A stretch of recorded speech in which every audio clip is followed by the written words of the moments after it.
Our dear Father in heaven, we praise your name that we can be here on this holy Sabbath day. And as these precious hours draw to a close in just a few moments, it is my prayer that each of us will recognize in our own lives that this day has been a turning point in our Christian experience.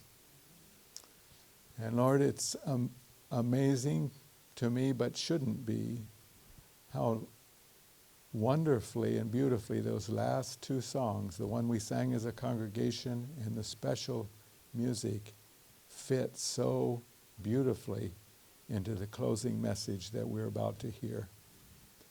Father, I pray that we would have, even though it's been a long day, I would pray that we would have ears to hear what you have to speak through your messenger to us, and that you would anoint his lips with a coal from off the divine altar in heaven. It's my prayer that as we come to a close, that this truly would be a landmark experience for us. So keep us awake, keep us alert, and keep us hearing your voice personally, speaking to our very own hearts. We thank you for this privilege, for this Sabbath, and for this time together. In Jesus' name, amen. So I'm going to pick up a few points that we find here. I've given you, we could read the whole of Ezra chapter 5, Ezra chapter 6. And I'm marking this Darius, and you can go back and see the diagram, at 9:11. Hopefully that's clear enough. And I want to read from the Review and Herald,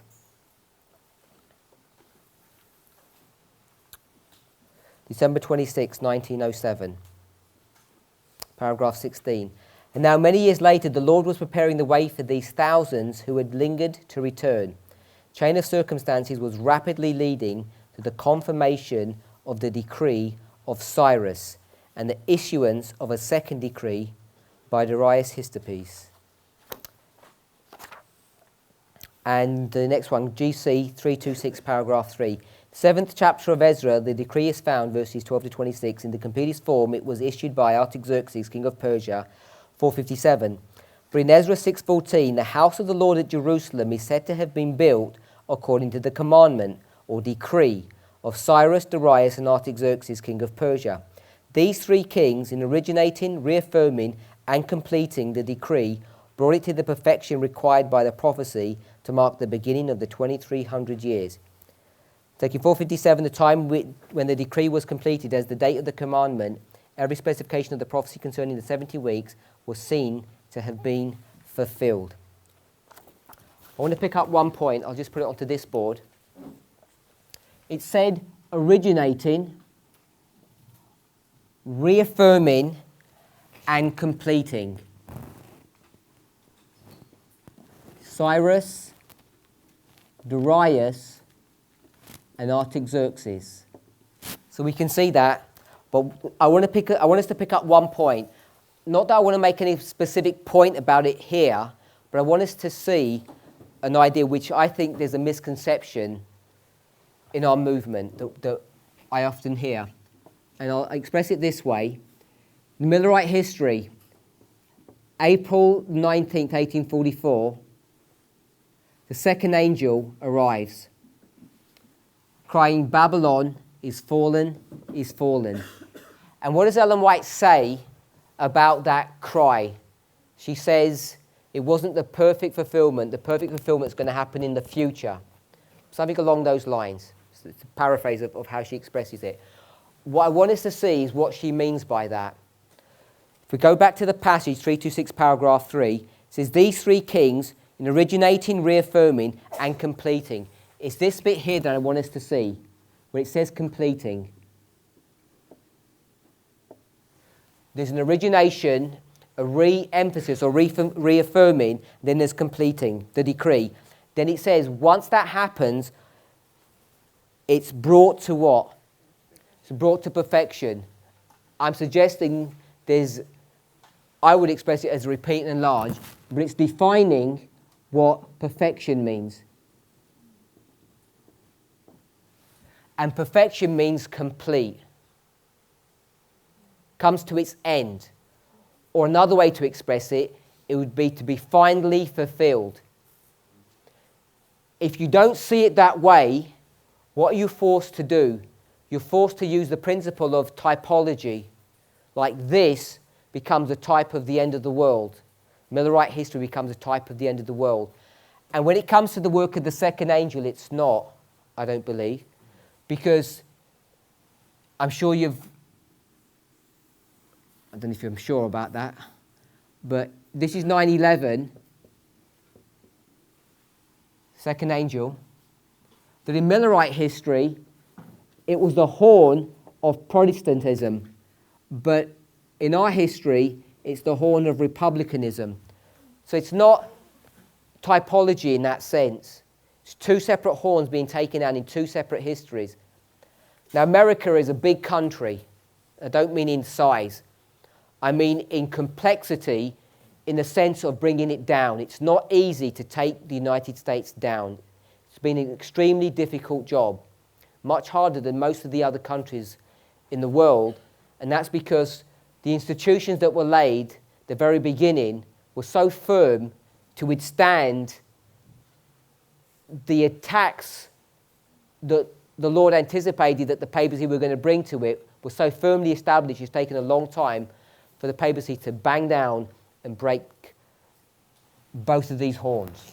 So I just want to say it at that level. And so when she says it was not a perfect fulfillment, all she's saying, I believe, is that the work of the second angel wasn't complete. If we can understand that concept, and all to me that is teaching is the word progression,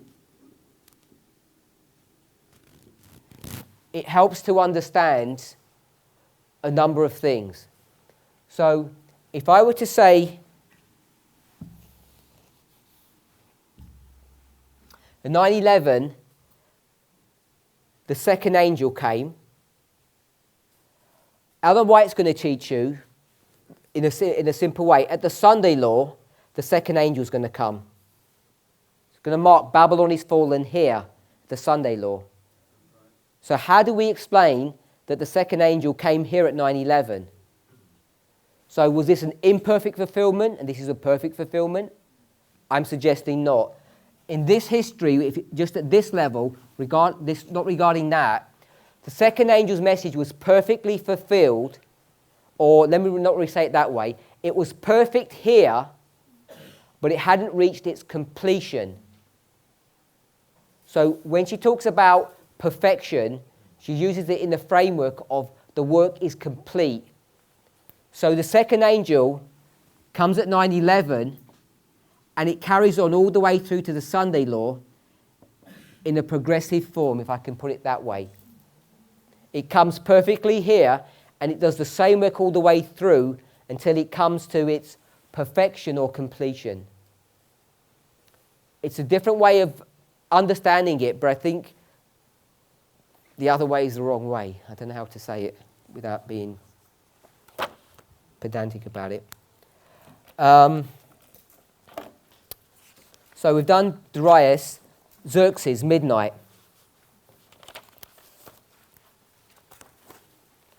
Page 88. Meanwhile, Prophets and Kings, page 600, paragraph 1. Meanwhile, conditions in the Medo-Persian realm were rapidly changing. Darius Histippes, under whose reign the Jews had been shown marked favour, was succeeded by Xerxes. It was during his reign that those of the Jews who had failed of heeding the message to flee were called upon to face a terrible crisis. Having refused to take advantage of the way of escape God had provided, now they were brought face to face with death. Now, we often talk about being brought face to face with death. You've heard it as being a symbol of midnight. But if we were to read this in its historical context, what's happened? If you go from Cyrus, say if we took Cyrus, a group of people had come out of Babylon, hadn't they? They'd start the work of the reconstruction of the temple. So they're out of Babylon. They've come out of Babylon, if we're okay with that. Then it says, and when I say Babylon, I mean Medo-Persia, obviously, yeah, because it's the Medo-Persian Empire. They've become the king of the north now. Meanwhile, conditions in the Medo-Persian realm were rapidly changing. Someone's left in the Medo-Persian realm in Babylon. Who are they? It says here, does it say 1,000 somewhere? I thought I read that. I'll read it again. Meanwhile, conditions in the Medo-Persian realm were rapidly changing. Drysippes, under whose reign the Jews had been shown marked favour, was succeeded by Xerxes the Great. It was during his reign that those of the Jews who had failed of heeding the message to flee were called upon to face the terrible crisis. So if we were to take our line here, 89 to 911, have we all... so I'm going to remove that and make this midnight. Where are we? We're here. So this group, the priests, what have we come out of? We've come out of the Medo-Persian Empire, haven't we? Yeah, so we've come out of that problem. But here at midnight, it says if you didn't leave beforehand, what was going to happen? You're going to be faced with death. So in the literal story, who would it be talking about, priests or Levites? Talking about Levites, wouldn't it? If you take that literally as read, the people who are going to suffer are the Levites here. They're the ones who are going to be faced with death. So you have to be careful how you transition from the literal story to the prophetic story. I'm not saying that we're not going to be confronted face to face with death. I'm just saying as you read the passage, it's the Levites that are going to have problems. I always wonder why we want to be Levites, because it's far easier to be a priest. Far easier to be a priest. You've had a lot more time and you've done it under a dispensation of peace and safety. And we whine and complain that there's not enough time. I wish I was a Levite so I could eat, drink and be merry for another day. But these people are going to be facing death. Christ Object Lesson 412 paragraph 1. It is in the crisis that character is revealed. When the earnest voice proclaimed at midnight, behold the bridegroom cometh, go you out to meet him. Sleeping virgins were roused from their slumber. It was seen who had made preparation for the event. Both parties were taken unawares, but one was prepared for the emergency, and the other was found without preparation. So now, a sudden and unlooked for calamity, something that brings the soul face to face with death, will show whether there is any real faith in the promises of God. It will show whether the soul is sustained by grace. The final test comes at the close of human probation, when it will be too late for the soul's need to be supplied. So, talking about the history of Xerxes, I was looking in there, but it's in your notes, the diagram. I wanted to see the diagram. Sister Wright is going to employ the symbology or the language that's used at midnight in the parable of the 10 virgins, isn't it? Yes, she's using parable. Behold, the bridegroom cometh, go you out to meet him. This was Matthew 25, verse 6. At midnight this happens. So she's going to be speaking about the framework here when we're talking about Xerxes, and it's parallel in the midnight history that we all know about. And so this is when we can begin to see the priests are going to be affected by this death decree. You have to do a repeat and enlarge and show both groups are being discussed here. In both instances, there's a crisis which brings the soul face to face with death, and this is why Xerxes is a symbol of midnight. I don't know if we know this, but Xerxes ruled for 21 years, and the number 21 is associated with midnight because it's July 21st. Hopefully you'll understand that. Artabanus, Midnight Cry. I'm not going to go through this one, except to, yes, I'll go through a little bit of this. We'll go to the second reference. Hyrcanian by birth, favourite of Xerxes and the commander of his guard, in the last years of his reign, Xerxes was under his strong influence. August 465, with the help of a eunuch chamberlain, Aspermitus, he assassinated Xerxes. He killed Xerxes and then accused the crown prince, Darius, Xerxes' eldest son, of the murder. So I'm not going to read the rest of it. All I want is to see that he assassinates Xerxes. So I've given you a reference here, at the bottom of page 88, going into page 89, which is a definition of betrayal, which is another way of expressing treachery. So it says, bottom of page 88, betrayal is a synonym of treachery, and treachery means to take by assassination. So when he assassinated Xerxes, it's another way of expressing or thinking about betrayal or treachery. That's what I want us to see. Assassinate means to take by treachery. I've given you a dictionary definition on page 89. Assassinate means to take by treachery, and treachery is a synonym of betrayal. If you go back to the reference I didn't read, Artabanus was in control of the Achaemenid state for 7 months and was recognized as king by Egypt. Finally, however, he was betrayed by his fellow conspirator, Megabiz, and was killed by Artaxerxes. So there's assassination going on and there's betrayal going on. And all I want us to see by that is during the reign of Artabanus, he's an upstart king, usurps the Medo-Persian throne by treachery. He reigns over the Medo-Persia for 7 months.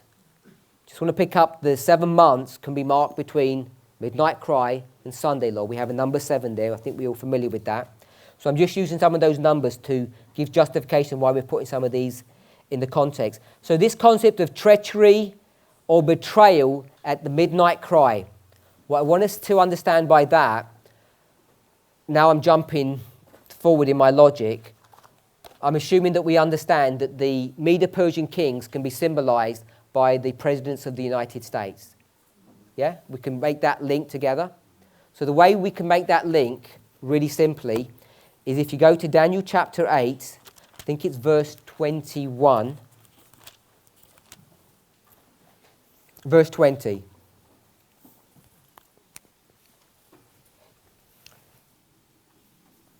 It says Medo-Persia is symbolized by what? A ram. A ram is a what? It's a sheep. So Medo-Persia is symbolized by a sheep. If you were to skip over to Revelation 13 verse 11, talks about a lamb-like beast. What is a lamb? It's a sheep. Again, with 2 horns. Identifies it as a sheep because it's a baby, a lamb because it's a baby sheep. This is the United States. This is proof texting or typology. Medo-Persia is a sheep with 2 horns. The United States is a sheep with 2 horns. It's really that simple to make the comparison between Medo-Persia and the United States. They're both symbolized in the scriptures by sheep that have got 2 horns. And so once you can do that, you just go back to Cyrus, time of the end, and you start clocking forward from Revelation chapter 11, verse 1, and then you can go to the presidents of the United States. Daniel chapter 11. So what I want to pick up by that is by the time you get to the midnight cry, you have Donald Trump, President of the United States, who became president. Maybe we should turn back to our little diagram, which on your notes is page 84. You've got Cyrus, Cambyses, Philsmerdis, Darius, Xerxes. So if we start counting that, Cyrus is 1, then we've got 1, 2, 3, 4, 5. If you count the American presidents, you've got Bush Sr., Clinton, Bush Jr., Obama, and then Trump. So you've got 5 presidents. If you count 5, 1, 2, 3, 4, 5, you have Xerxes, which is marked at midnight. That makes sense? I think most people have done that before. So perhaps I should just add this one point. There's a video that's on the internet at the moment that says that we are in error because we say the 45th president isn't the last president. It's not 45. We need to go to number 46. The reason that they use that is because there's some fudging of the numbers down here in this chart that says 45, which it should be 46. And they're saying it shouldn't be 45, it should be 46. And what I'm saying is that Donald Trump is symbolized by multiple Persian kings. He's a symbol of Xerxes, and he's also a symbol of Artabanus. If you like, he's also a symbol of Artaxerxes. Because President Donald Trump is going to morph into different people. It's going to be symbolized by different people. So by the time you get to the midnight cry, still the same president, but now he's a different person, different king, if you like. And here at the midnight cry, the administration of Donald Trump is going to change the way it operates, and it's going to... Let me just read it as I've got in my notes.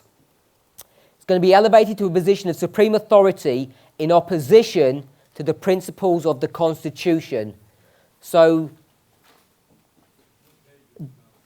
these are just my own personal notes. This doesn't say that. So the administration of Donald Trump, by the time you get to midnight cry, is going to be committing treachery or betrayal against the United States in the form of abrogating the principles of the Constitution. The Constitution is going to be effectively done and dusted and done away with by the time you get to the midnight cry.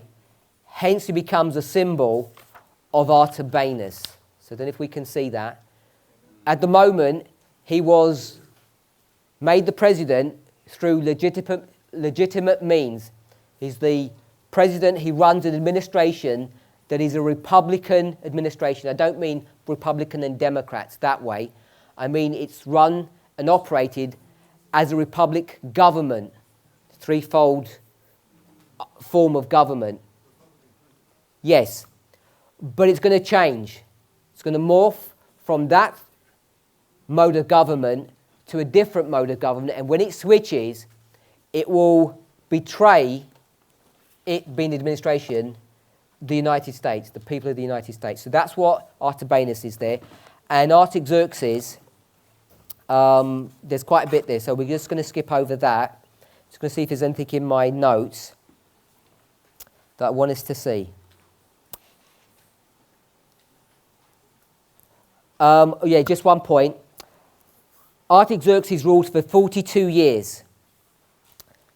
And 42 years, or the number 42, is the period of the Sunday law to the close of probation. Do we all know that?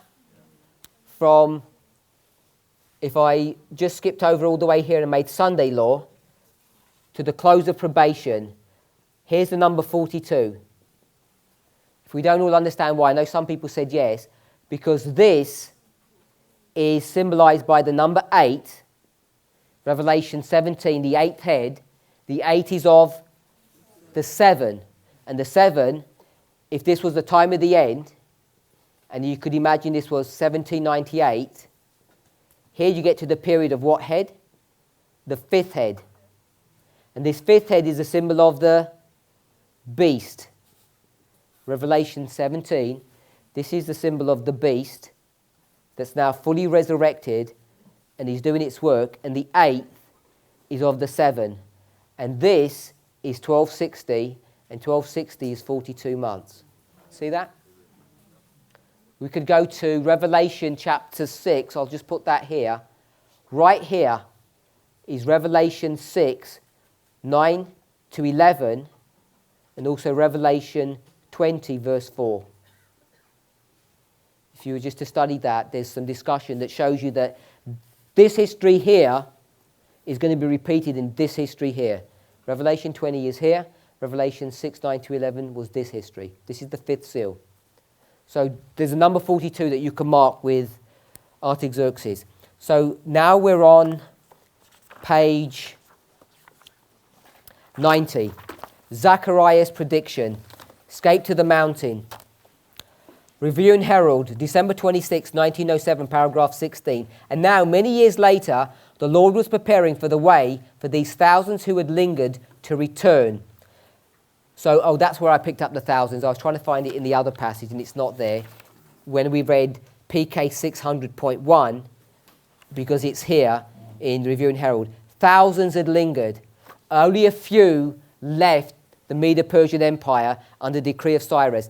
Thousands remained. This is the Levites, the thousands that remained that are going to get into trouble. So, before we just read on, I want to give us some pictures so that we can anchor ourselves where we are. So we've got these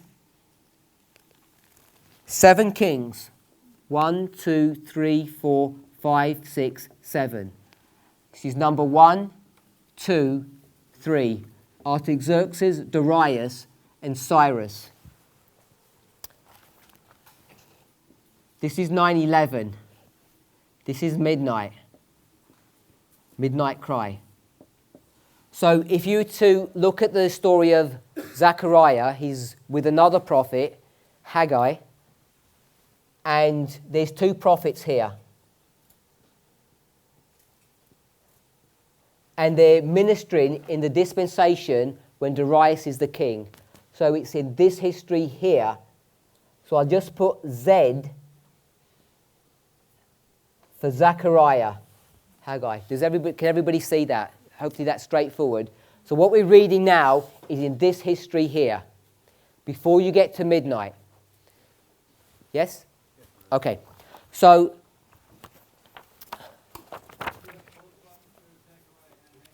they're at the same time.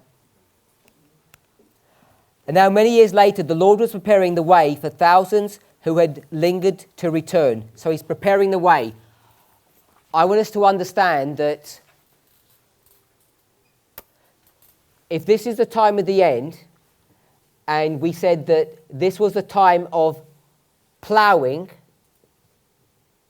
or preparation for the priests, where you get a sowing and then a reaping. So all of this is for the priests. In this history here, what would we mark? The ploughing or the preparation of the Levites. We've seen diagrams at the boardwalk that have done that as we move from one group of people to the next. So it would be a ploughing for the priests, Levites, and Nethinims. So this is when let me do it this way, work. This is the work of the priests. Period of the second angel. They've been ploughed and now they work. And in this history, there's going to be a ploughing or a preparation for the Levites. That's what it says here. It says, now many years later, the Lord was preparing the way for these thousands who had lingered to return. Chain of circumstances was rapidly leading to the confirmation of the decree of Cyrus and the issuance of a second decree by Darius Histides. The Lord foresaw the troublous times that would soon follow in the reign of Xerxes, the Ahasuerus of the book of Esther. And so, in the time of special favor and opportunity, the message was given through Zechariah. So the Lord is foreseeing here at midnight, Xerxes is coming, which is the Trump administration at midnight. And he wants to prepare a place for the people to come. Zechariah 2, 6 to 9. Ho, come forth and flee from, it's still the same passage, Review and Heritage, paragraph 17. Ho, ho, come forth and flee from the land of the north, saith the Lord. Land of the north, Babylon, but it's owned by Medo-Persia now. For I have spread you abroad as the four winds of the heaven, saith the Lord. You have been scattered. Deliver thyself, O Zion, that dwellest with the daughter of Babylon. Zion dwells with Babylon. In this history, it's under Babylonian captivity. For thus saith the Lord of hosts, after the glory hath he sent me unto the nations which spoiled you. For he that toucheth you toucheth the apple of his eye. For behold, I will shake my hand upon them, and they shall be a spoil to their servants, and ye shall know that the Lord of hosts hath sent me. How sad it is to contemplate that this touching appeal met with so little response. Had this entreaty to flee from Babylon been heeded, how different might have been the condition of the Jews in the trying times of Mordecai and Esther.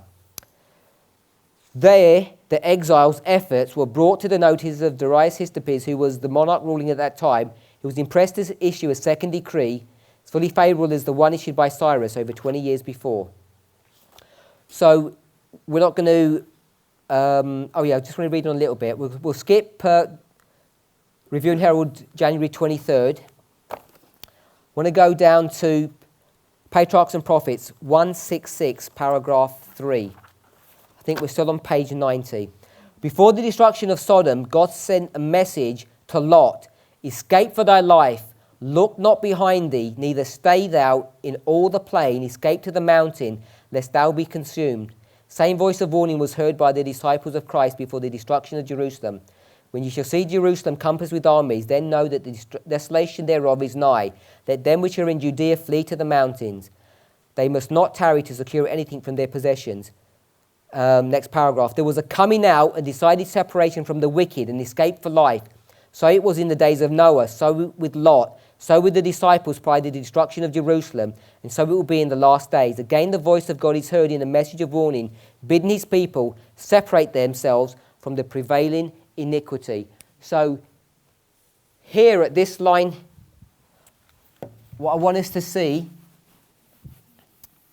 is that there's a separation that's going on in this history here from 9/11 to midnight.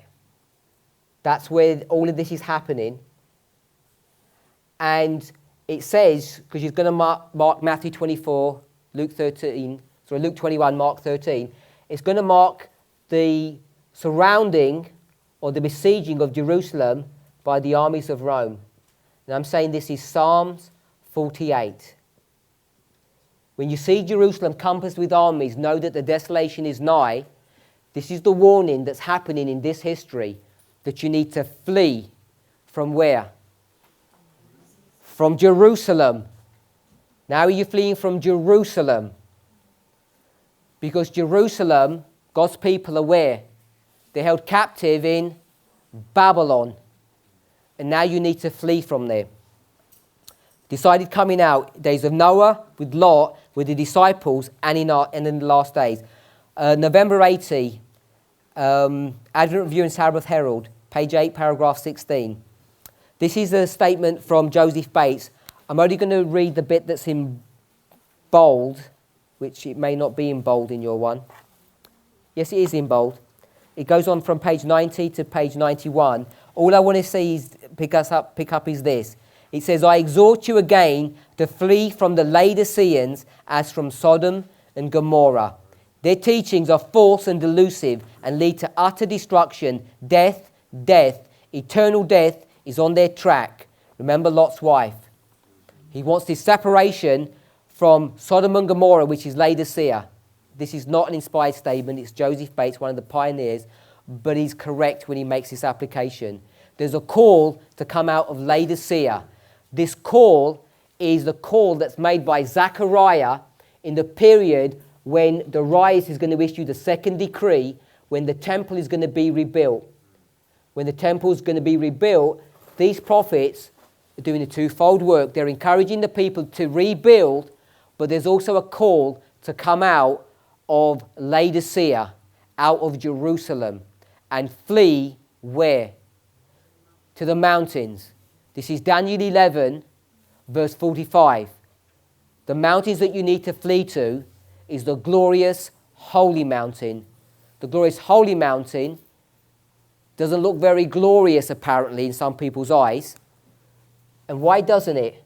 Because way back here you've got this huge monolithic structure, and when the stone gets cut out, people say that's not a glorious holy mountain. But very soon it's about to grow into a glorious mountain that's going to overtake this earth.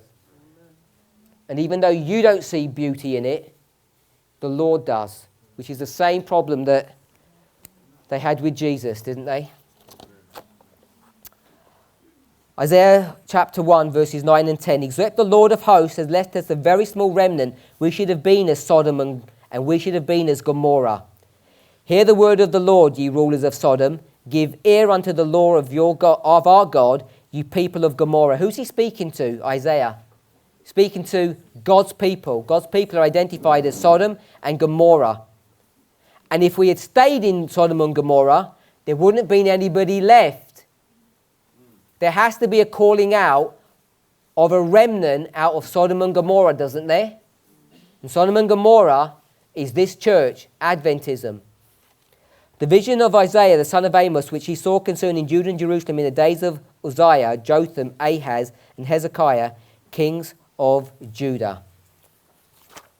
So, tidying that little small section, what I want us to see, that when we lay out these 7 Persian kings and we introduce Zechariah and Haggai and place them in the framework of these 7 kings, what we want to understand that between 9/11 and midnight, that there's a call to come out of Laodicea, which is identified as being Sodom and Gomorrah. And on any level, Sodom and Gomorrah cannot be identified as being God's church here on earth. You need to flee from that system, those cities, and go to the glorious holy mountain. That's what the story of Zechariah does, or the narrative that I want us to go away with this evening. That there needs to be a decided call. Before that call can happen, you need to understand who and what you are. And I get the impression we don't even believe that we're the church triumphant. So if you don't even believe you're the church triumphant, how can you do the work of encouraging each other to finish the work of constructing something that you're not even part of and you can't even identify or recognize? The second work to do is to call people out of Adventism into this movement. I don't know why people think, even though that we have fellowships scattered throughout the world, that we're not required to go to the church and call people out of that system. We're on page 92, I think.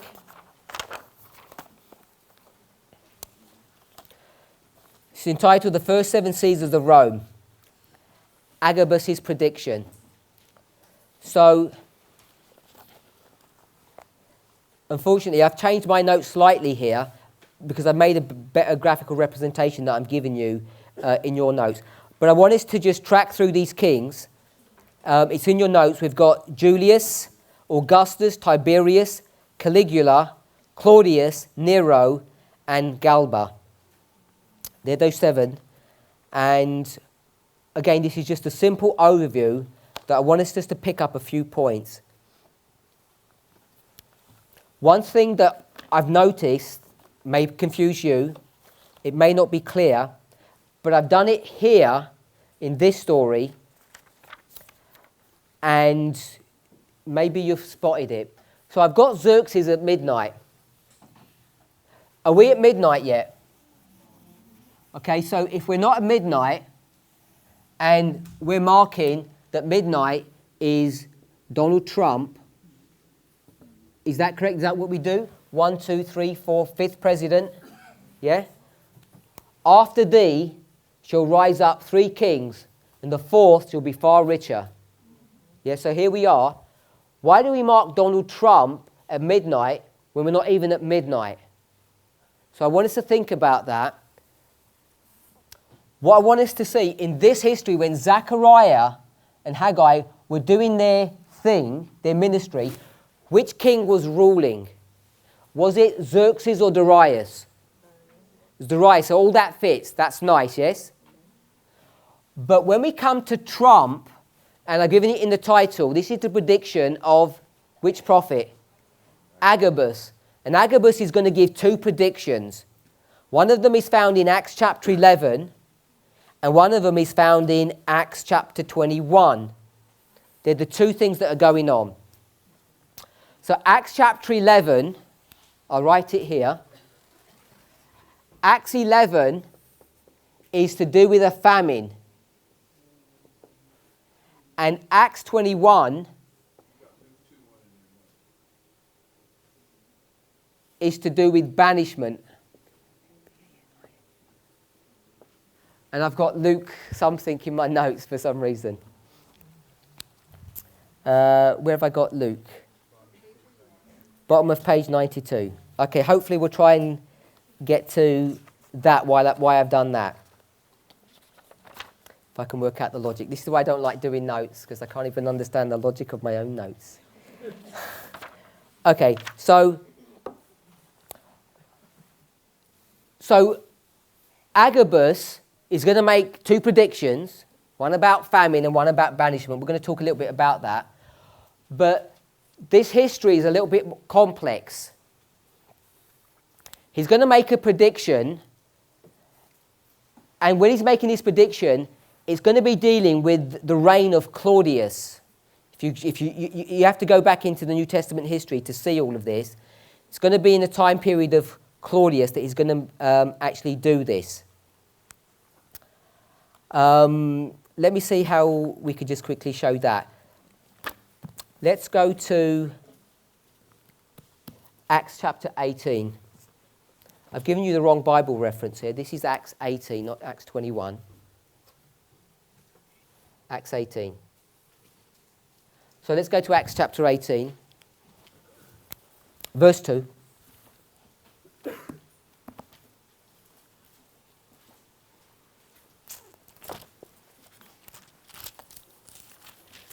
I think we're all familiar with this.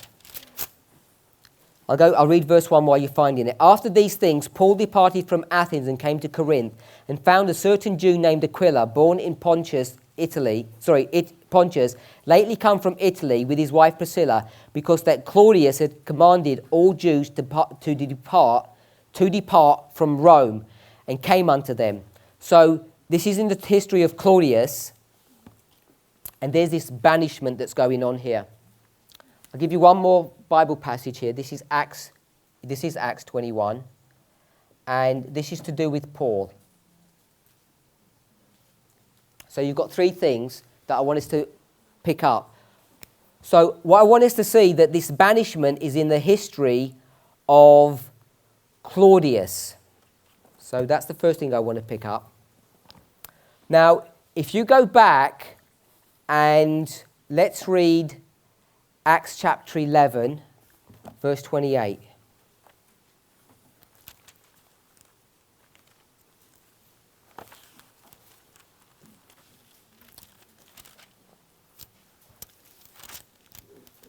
When I was trying to think how I was going to present this, I've been struggling with this because there's a large amount of information that needs to be condensed in a simplistic way that I can present on a board without making it overcomplicated and yet trying to be accurate in my information.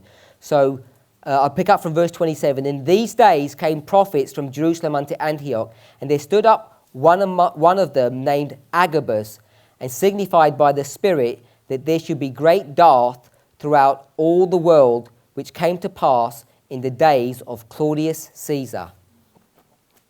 So there are two things going on. There's a banishment and there's a famine in the days of Claudius. So I want to take off Xerxes here and take out Zechariah and Haggai. And now this is Claudius. IUS? Okay, so this is Claudius, and I'm saying Claudius is a symbol of Trump. And at this simple level, if we're making a prediction of famine and banishment, you're going to make a prediction before it happens, yes? So we're still in this history here. And now we've got Agabus. And this is where it gets complex, because if you go back and check the history, both Acts 11 and Acts 18, the famine and the banishment, which are going to be predicted, who comes before Claudius? Caligula. You might assume that Agabus is doing this prediction while Caligula is reigning, just like it was in the time of the 7 Persian kings, and that's not the case. When Agabus stands up, you need to go through some chronologies and whatever to work all of this out. But when Agabus does Acts 11 and Acts 18, Claudius is already reigning. Claudius begins to reign, I don't think it's in your notes, in the year 41 AD to 54. So you've got 41 to 54. He's already reigning when the prediction's already made. That's what I want us to see. So the diagram that you have in your notes is a simple overview, and it hides the complexity of that history. So what I want us to see is that we're marking the kings with these waymarks, and you have to mark Claudius with midnight. And it's the 5th president, so it's Trump, but Trump begins to rule or to reign before midnight. And it's important for us to see that, and you can see that when you understand that Claudius began to reign before Agabus makes the prediction of the famine and the banishment. If you don't see that, we really don't have a message. We don't have a message, and this is why people are becoming confused when we've, for the last 12 months, spoken about Trump and midnight and all of that, and people are saying, we must be at midnight then, because we have all of these things happening. It's not that straightforward, because even though Trump is a symbol of the midnight, as was Claudius, he begins to reign beforehand. And these stick diagrams serve their purpose, but they have a level of weakness, because we would want to do this. If we started doing this, our lines would become so messy, they'd lose the value that they have in simplifying what we want to teach. So we keep it as a stick here. So I want to make this point, that when Agabus is doing his work, Trump is already reigning. If you can understand that, then you can understand why we've got a prophetic gospel and not a moral gospel. Because the understanding of the famine that's about to happen and the banishment that's about to happen could never have been understood until when? January 2017. Until Claudius begins to reign, it could never have happened. That's what I want us to pick up. If you don't see that, you're going to struggle. And that's an answer to all of those people who think we're already at midnight, because we have so many characteristics about midnight in our message. And if I could just turn to this board, I've got 2014 and I've got midnight here. So you can see why people begin to become confused, because we talk about midnight, the midnight cry. We have all of this symbology here. We have events that seem to portray what's going to happen at midnight. But what I want us to see is that Trump begins to reign before midnight, and Agabus could not have done his work before he was ruling. Besides everything else that we'd get from the prediction about Agabus, that's the main point I want us to see. That the story here, his relationship with Claudius, is time sensitive. What I mean by that, Agabus cannot rise up or stand and to do his work until Trump is inaugurated as the president. If you understand the implications of that, then that's most of the thing I wanted us to see about Agabus.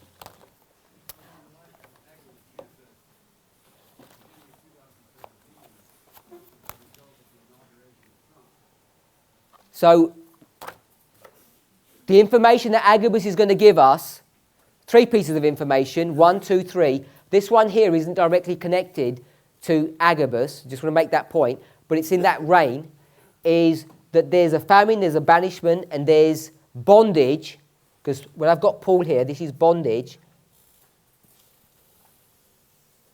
We could never have known any of this before the last 12 months, even if we just take it till the beginning of this year, which should be accurate. Before the beginning of the year, we could never have known this, because Agabus didn't come and start teaching us this information. That's what I want us to understand. Review and Herald, March 6, 1900. After the ascension of Christ, the apostles went everywhere preaching the word. They bore witness to Christ's work as a teacher and healer. Their testimony in Jerusalem, in Rome, and other places was positive and powerful. The Jews who refused to receive the truth could but acknowledge that a powerful influence attended Christ's followers, because the Holy Spirit accompanied them. This created great opposition. Notwithstanding the opposition, 20 years after the crucifixion of Christ, there was a live, earnest church in Rome. This church was strong and zealous, and the Lord worked for it. Paragraph 6. The envy and the rage of the Jews against the Christians knew no bounds. This is the envy and the rage of the Jews in Rome. And the unbelieving residents were constantly stirred up. They made complaints that the Christian Jews were disorderly and dangerous to the public good. Constantly they were setting in motion something that would stir up strife. This caused the Christians to be banished from Rome. Among those banished were Aquila and Priscilla, who went to Corinth and there established a business as manufacturers of tent. When Paul came to Corinth, he solicited work from Aquila. So this is the banishment that's going to happen from the city of Rome. So Rome is whom? The king of the north. And God's people are captive where? In the kingdom of the north. So this banishment that's going to happen is going to be instigated by whom? These Jews who have envy and rage.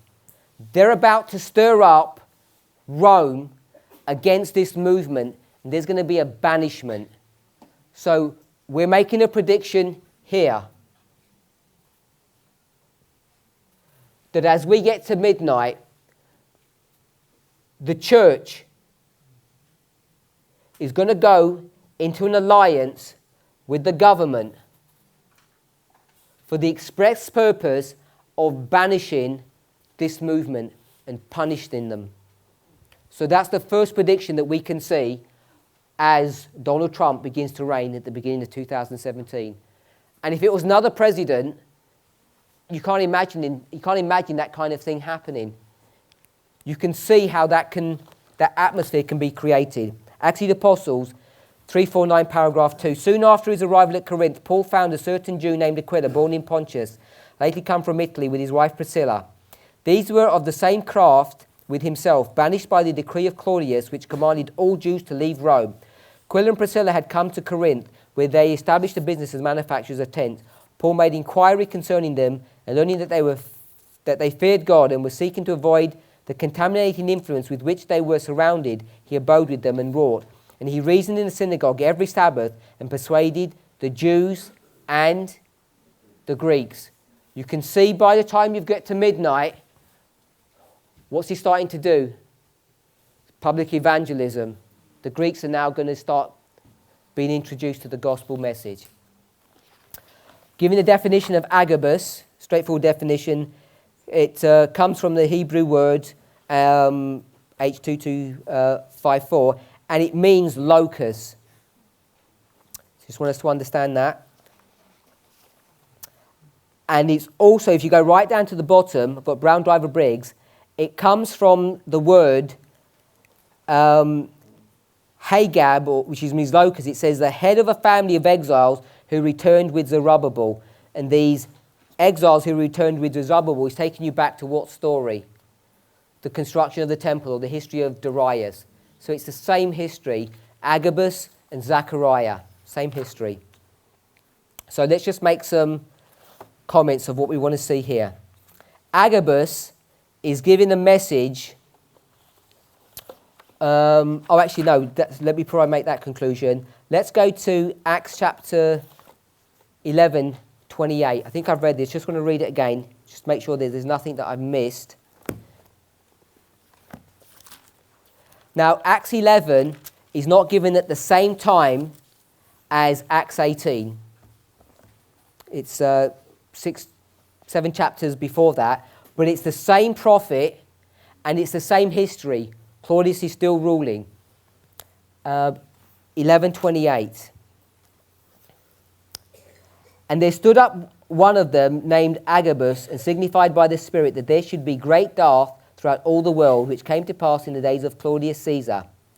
And then verses 29 and 30 talk about how God's people are going to respond to that. They're going to help the poor. But what I wanted us to pick up is that the wrath comes throughout all the world, which came to pass in the days of Claudius Caesar, but it doesn't tell you in the verse that the predictions made during the reign of Claudius Caesar. It's during his reign, and it doesn't tell you in the verse. You need to go back and check the sequence of all the history to identify that that's the case. Because you'd assume this would be in the reign of Caligula, before Claudius reigns, and it isn't. It's in the same time. It's a few years before. There are the whole of his reign, of Claudius's reign, is actually marked by famines. There's at least 4 famines that are brought to view. So there are 2 things that are happening that Agabus' prediction. The first one, there's going to be a worldwide dearth. And the worldwide dearth, this famine, means there's going to be an economic collapse. The economic collapse is going to happen in the time period of Claudius Caesar. Claudius Caesar is a symbol of midnight. And during this period, we've spoken about the banishment, there's not going to be any protection for those who are Christians. So you can begin to see the dynamics that if there's going to be an economic collapse and they need to start dealing with it, the individual rights or protections of Christian minorities are not going to be considered. We can see that hopefully from the symbol of the banishment and the famine. The famine is economic. There's going to be an economic collapse. The banishment is instigated between the connection between the Adventists and the government. There's another passage that isn't in your notes, and even though the Jews were stirring up the strife, not only were the Christian Jews banished, but all the Jews were banished. So what we want to see there is when there's an economic collapse and the world is going to have to start dealing with that, all the rights of the Christians, and you can read that to mean Adventists, because if you keep Sunday, you've got no problems. We all understand end time prophecy. This is going to begin to create the culture and the atmosphere when you've got Caligula reigning, when you understand the history that we just brought to view here, and when you go back to Xerxes, you can begin to see why we're going to have an environment that's created that you can have a Sunday law. So we're saying that there's going to be some kind of issuance of decree by the Trump administration. It's going to target minority groups. And it's going to be on the backdrop of an economic collapse. I just want to check if there's anything else here. We obviously know that Agabus means locust. Agabus begins to minister when? 9/11? No. Somewhere in the reign of Trump. And in your notes it says that Agabus means what? So you know that the locusts are now going to be involved in the history of Donald Trump. So even though I'm not going to explain this in any great detail, what I want us to see is if this is midnight and this is Trump, and I were to put 2017, somewhere between this period and this period, Agabus is going to be raised up, and here we're going to see the role of Islam somewhere involved in all of this. And midnight is connected with 2 things: an economic collapse and, how do we say that? The forfeiting of rights. Our rights are going to begin to be infringed due to the economic collapse. And the economic collapse is going to be brought about by Islam. Islam is going to bring an economic collapse in the Roman Empire, both in the glorious land, in Judea, and in Rome, and in Greece. It's going to be a worldwide phenomena. So, let me just, I won't make any more comment on that. Just want to make sure that I've picked up everything I wanted to pick up. I won't read the rest of the passage. The next section is the Battle of Raphia. And the Battle of Raphia, you've seen me subtitle it, page 94, Third World War. Okay, so this is the Third World War we're dealing with. Going to skip through all of that. And I want to go to page 97. I'm not going to read this, but I've given you some references here. What I want is to see, subtitled, The SDA Church and the World Wars, Triple Application of Prophecy. If you go and check those references, there's a lot of information. It's only a smaller part. The First World War. Second World War. What have we just read that's going to happen here? The SDAs are going to go into an alliance with the government. If you go and check the history, particularly in Europe, what the church did during the First World War, there was a church-state relationship. And the Reformed Church came out of that history, if you're familiar with that. Second World War, the same. So we know in the Third World War, coming up at midnight, that this banishment that's going to be brought about by this economic collapse, there's going to be a church-state alliance. Now you can also go back to the story of Christ, where you have the Sanhedrin, Rome, and Judas at midnight, threefold union, all coming together to take Christ captive. So this is just additional information, another way of looking at this whole problem with respect to the world wars. So if you know that, then you know that the First World War and the Second World War are subjects of Bible prophecy.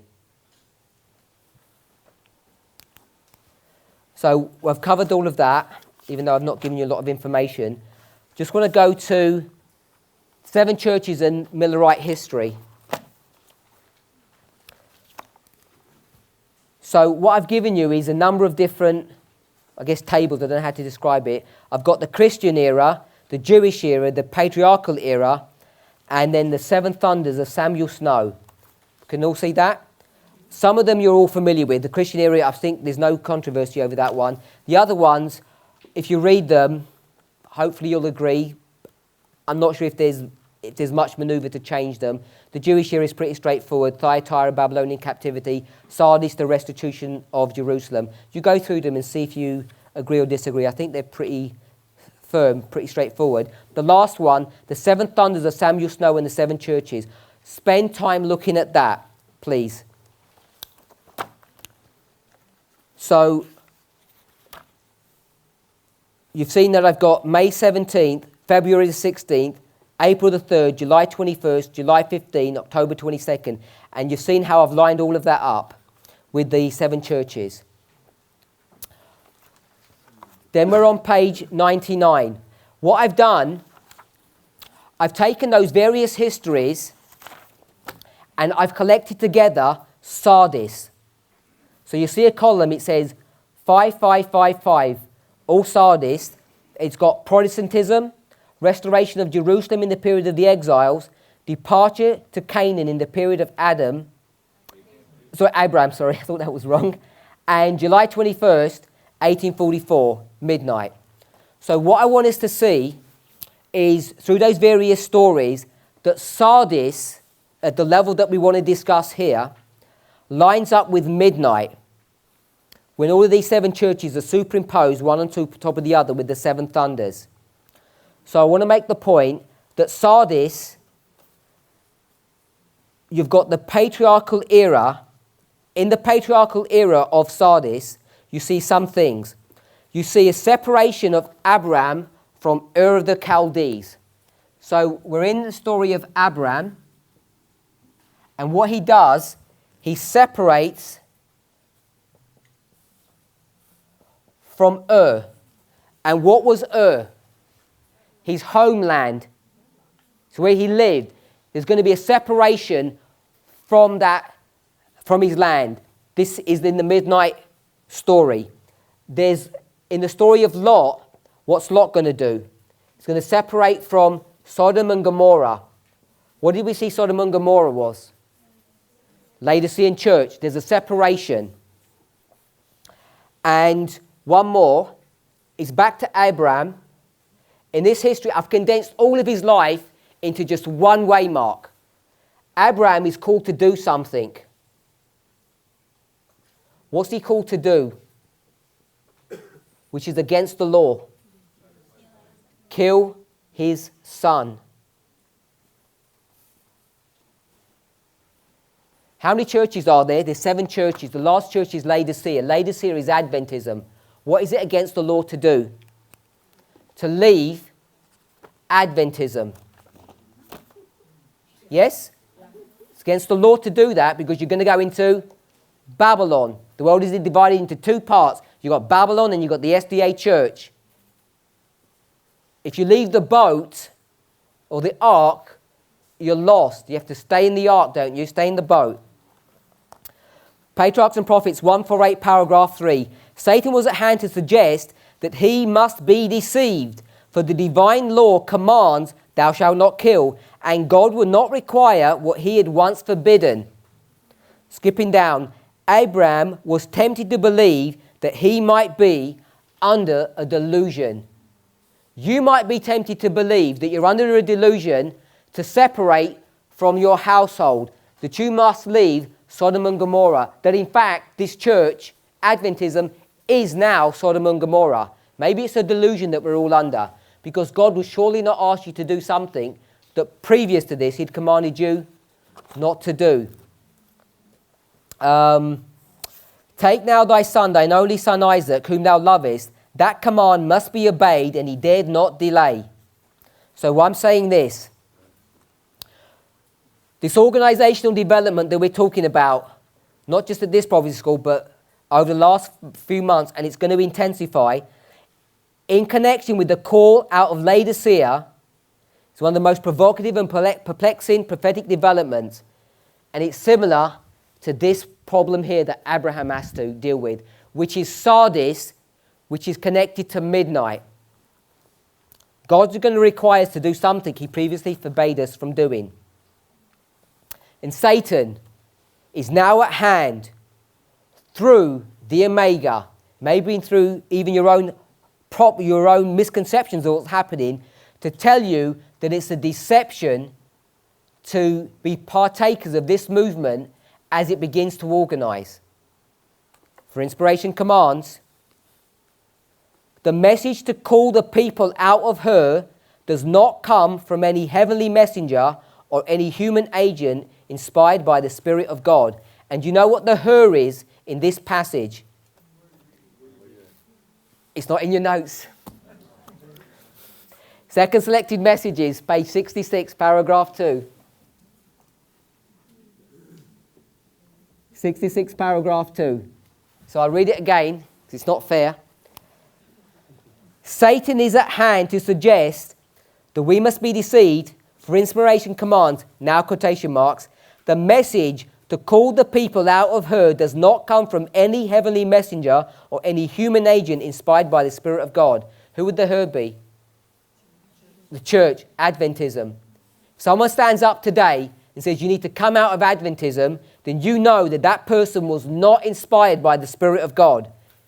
It doesn't come from any heavenly messenger. Is that correct? Amen. It says it. But now, God is commanding us to do something that he never commanded us to do, and we dare not disobey. Why did Abraham listen? What did the disciples hear when Jesus spoke to them? It was a voice that they were familiar with. If you don't know what the foundations are, when this movement says separate, you won't obey, because you'll say, who made you a leader over us? I don't recognize your voice.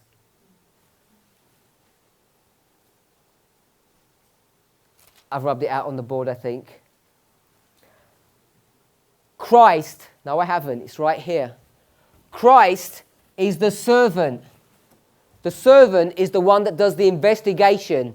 It's the one that writes the information on the board. There's a call to separate out of Adventism, and you have to work out if it's a delusion or if you must obey without delay. How's this voice heard? Through the prophetic Line upon line methodology. It's the only way you're ever going to figure it out. There's no other way to do it. Sardis of the Jewish era sees the separation of the exiles from Babylon, as well as Zechariah's prediction of troublous times ahead and a call to separate. If you stay in the church, you're headed for doom and destruction. Can you understand now why we don't do public evangelism? It's like a suicide mission. You're sending innocent people to their death who don't know any better, bringing them into the church and baptizing them. There are people now in this movement, well, they're not in this movement now, I will agree with that, they're out of the movement, that now say, we believe all these doctrines and these truths, we haven't let go of them, but if we have a group and someone joins our message and they want to get baptized, we will go to the conference structure to have them baptized, because they do not recognize the ordination and the structure that's being built up in this movement today. This is people who still claim to be on the message. The Sardis in the Christian era sees the separation of the Protestant reformers from the mother church, the Church of Rome. Separation of the Advent believers from the Protestant churches. Desire of Ages 232, paragraph 2, as the light and life of men was rejected by the ecclesiastical authorities in the days of Christ, so it has been rejected in every succeeding generation, including this one. Again and again, the history of Christ's withdrawals from Judea has been repeated. When the reformers preached the word of God, they had no thought of separating themselves from the established church. If you go back 5 years, 10 years in this movement, you will have heard messages that say we're required to remain at our churches. Most of you who came into this movement did so because you like studying your Bible, not because you ever dreamed of being part of the church triumphant in the shape and form that it's taking. They had no thought of separating themselves from the established church into the bold. Often those who follow in the steps of the reformers are forced to turn away from the churches they love in order to declare the plain teaching of the Word of God. And many times those who are seeking for light are by the same teaching obliged to leave the church of their fathers that they may render obedience. I'm not going to read the next bit, so I'm just going to direct you. It's on page 100, Miller's Dilemma, point of reference. If you go through these, it describes the struggle, the mental and emotional, spiritual struggle that William Miller has in, if he had a manifesto at the very beginning, he has to rip it up. His manifesto was that I won't proselytize in the churches. Whatever church you belong to, you remain in that denomination and I won't mess around and touch you. And he has to destroy that manifesto because he's forced by the providence of God to begin to create a church that he never wanted to create. And by the time you get to the arrival of the second angel, when Christ begins to take over and to begin the work of foundation building, you have the call to come out of Babylon because it's fallen. And William Miller is forced to do something he never ever wanted to do. And that's the dilemma that each of us are faced with. The last section that you've got is Revelation 21, which I'm just not going to go over.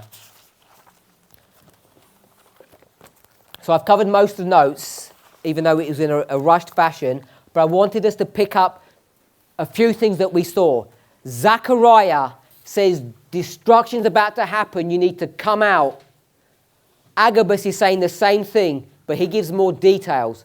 He's talking about there's going to be an economic collapse. He's going to say that your civil rights are going to be taken away from you. Deportation, if you like, that's the phrase that has been used. And then there's bondage, which we didn't even discuss. The bondage is instigated at the hands again of the church with its alliance with Rome. And this bondage is also a subject of the history of the midnight. I want to add one more point to this. Islam here is connected with this ministration of Trump. So I just want to say this point in closing.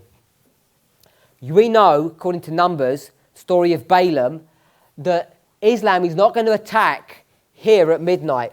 We all understand that? Yeah. When we began, because it's here at midnight cry, when we began to understand that concept, we had no idea about Russia. We just lost the concept that Russia was going to not come back because it never left. It's going to have a serious part of end-time prophecy. So now we know that this is Raphia and Panium. You have them in your notes. There's going to be some kind of interaction between the United States and Russia here, but Islam is going to be involved in this. Now, if you go back, and I'm not going to explain this because I don't understand it in the detail that I need to, but if you go back to the story of Revelation chapter 8, the first 4 trumpets, if you go to the history of the Huns and the Vandals, you go to the year 435. Rome is going to make an alliance or a treaty, I'll put T for treaty, with the Huns. And the Huns are who? Russia. I think we understand that now. And the same year, they're going to make a treaty with the Vandals. And the Vandals at this level are a symbol of Islam. This treaty is going to be broken. And when it's broken, these people are going to reinstitute war against pagan Rome. And they're going to be dealing with both of these people at the same time. This treaty here, let me try and line it up. Here. There's a treaty that's going to be entered into by the United States with Islam and Russia. And when I say Islam here, I'm talking about the caliphate. Do we know that there was a caliphate initiated way back here in 2014? Caliphate was already here. People don't like to call it, it was ISIS. It termed itself a caliphate. And is it going to stop and got rid of? No. It was the perfect fulfillment of the caliphate, but it's progressive. By the time you get to this place here where Agabus is going to start doing his work, serious fashion, it's already begun because we're already talking about it now, that here Islam is going to morph itself into a caliphate that we don't even begin to recognize. America is going to be plagued with internal strife, which we might call civil war between the classes. At the same time, America is going to go into a treaty with Russia. This treaty is going to be broken. I'm suggesting that the treaty under the table has already begun. All the rumors about Donald Trump and how he got into power and the involvement of Russia, ask yourself if that's all made up or if it's real or not. This is not conspiracy theory. This is Bible prophecy that I'm suggesting. There's going to be a treaty that's brought to view here. When that treaty gives way, Russia and America are going to go to war here at Raphia. Islam won't, because Islam are going to go to war here. They're going to attack here. But what they have the ability to do here is institute an economic collapse or famine, not only upon America, upon the world, because they have the power and the ability to do that. And we all know what that is. It's oil.